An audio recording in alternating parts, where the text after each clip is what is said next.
How do you assemble the largest rocket ever made? With very, very large cranes. The Space Launch System, or SLS, will be the most powerful rocket we've ever built.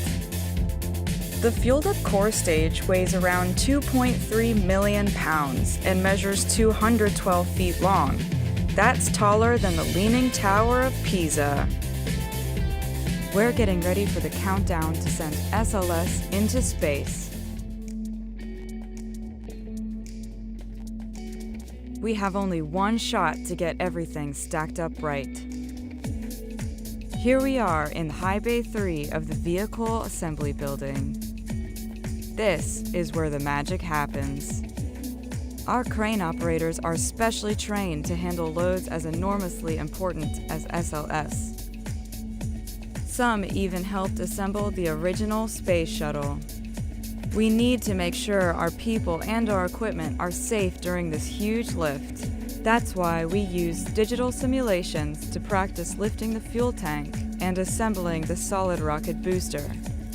Then we will use a replica of the tank to practice the lift before the real deal. Our crane operators perch at the very top of the high bay to coordinate the lift, so you better not be scared of heights. During every step of the process, the lifting crew will constantly be using radios to check in and quickly stop the lift in case of emergency. And as you can see, it's going to be a huge rocket with a lot of huge lifts. When the dress rehearsal is over, it will finally be time to stack the actual rocket. Will all that practice pay off? You bet. And when the SLS is fully assembled, we'll be one step closer to our Exploration Mission 1 launch in 2020.